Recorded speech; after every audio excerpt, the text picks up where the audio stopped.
Assalamualaikum warahmatullahi wabarakatuh. Waalaikumsalam. Good afternoon, everyone. My name is Atika Nainawa, and today I'll be presenting my seminar with the title Electoral Corruption Through the Psychological Lens. So, did you guys know that our country, our very own Indonesia, is tied in 34th place with Bosnia and Herzegovina, Gambia, Malawi, Nepal, and Sierra Leone when it comes to ranking countries with the most corruption. This is out of 180 countries, and we're in 34th place. Top 50, that's very scary.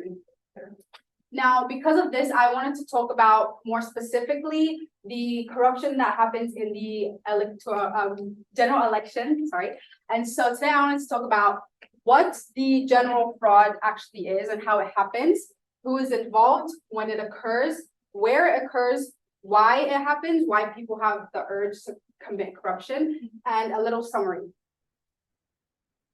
All right, so what is corruption? I'm sure we all know what corruption is, and it's pretty simple, to be honest. Corruption is an act of dishonesty and the unfair use of abusive power by someone in charge towards innocent people.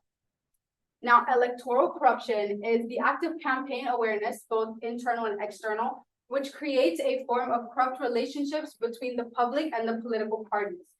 This happens in three main acts, the first being illegal funding, where the candidates actually get funds from a source that is not according to the Constitution or the rules of the law. The second is abusive power, which we all see all the time, where the candidates use the power and connections they have to bend the rules in their favor in the election. And lastly is vote purchasing, where the candidates will, I guess, just buy people's votes to vote for them in order for them to win. Now, who are involved? Of course, we have the candidates themselves. I mean, there would be no corruption in the election if the candidates didn't know that it was going on. Secondly, the committee team. They're basically the ones who plan everything. So they're definitely the number one major conductors. And scarily, the general election supervisory team also, a lot of the times, are involved in this fraud, because there's no way that a corruption like this big can happen just under the supervisory team's supervisory, basically. All right, so when does the corruption occur? Now, obviously, corruption doesn't take a break. Like, it happens every single day. There's probably someone committing corruption right now as we speak. But speaking for general election corruption, it happens all throughout the year, especially during the election period, which takes place every 5 years in Indonesia. Where does it take place? Now, when we're talking about vote purchasing, for example, like one of the three big schemes of corruption, it happens everywhere. People are getting paid for them to vote for a specific candidate, which means we can find it everywhere from our households, workplace, neighborhoods, schools, and even private committees.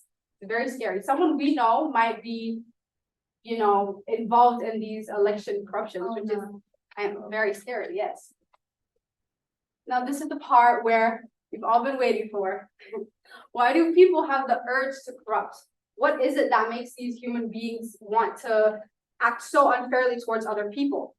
So according to Psikologi Korupsi milik Abidin and Siswadi in 2015, there are 5 factors which causes someone to commit corruption. The first being perception. The perception these candidates have on corruption themselves. They might have grown up with people around them who commit corruption everywhere, in the workplace, in the house, who knows? Second one is personality. Obviously, personality is what grows with an individual. And if this person, a candidate, is growing up and they're taught that corruption is okay, then they see it as okay. They don't see what's wrong with it. Third, we have motivation. So in motivation, having the urge and motive to achieve more than an average human being and being greedy for power. That's one of the biggest factors in why people corrupt. Next, we have locus of control. So locus of control is actually an internal and external factor. When someone is internally controlled and they can control themselves, they are highly responsible, they have grounded moral values, and they possess the power to object to the outside pressure, which is basically the opposite of being externally controlled, where they are easily swayed and they get pressured by the people around them.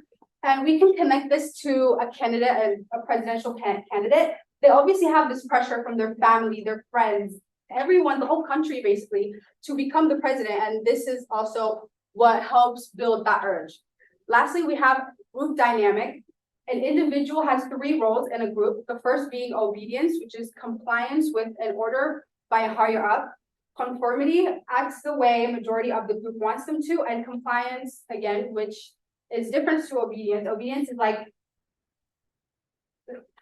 they genuinely, if someone asks them, like a higher up asks them, go over there, and they will do it.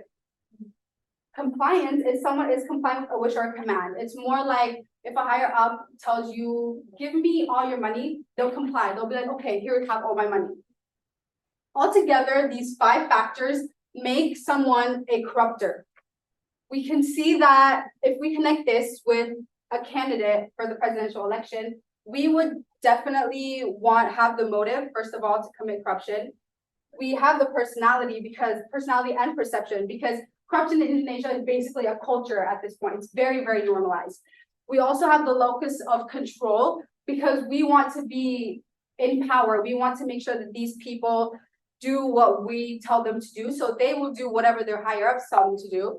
And lastly, they have the group dynamic also. Now, finally, corruption happens all the time. It happens everywhere around us and every single second of the day. The urge to commit fraud stems from external and internal factors. It is considered a culture since we find it everywhere, from our neighborhoods to our workplaces. We should always do a deep background check, such as the one Una talked about in her presentation earlier. When it comes to a general election, we should be able to really research about the candidates and pick the perfect one.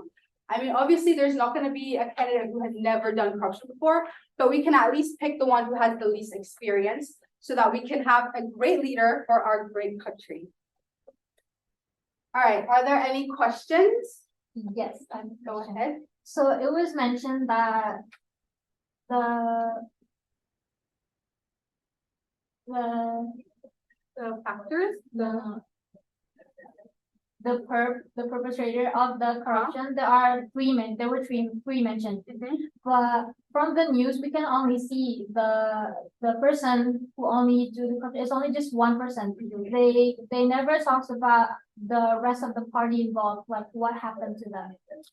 I didn't really research much on that, but based off of, I guess, my understanding of corruption doing this research, and I guess common sense, I feel like the people, if there was like a big team of 50 people and only one person was at fault, I feel like the rest of the people, I guess, paid this one person to like take the fall. They're like the black sheep of the group, I guess. Because obviously to do corruption, you need a huge amount of money and you need all the power that you can get.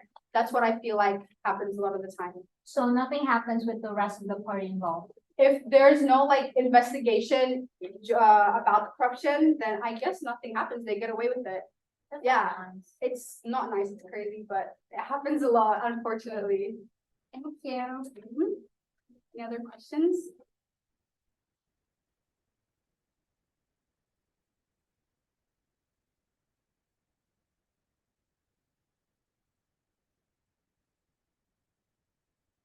Okay, so if there are no other questions, I guess I'm finally glad that you guys understand. And thank you.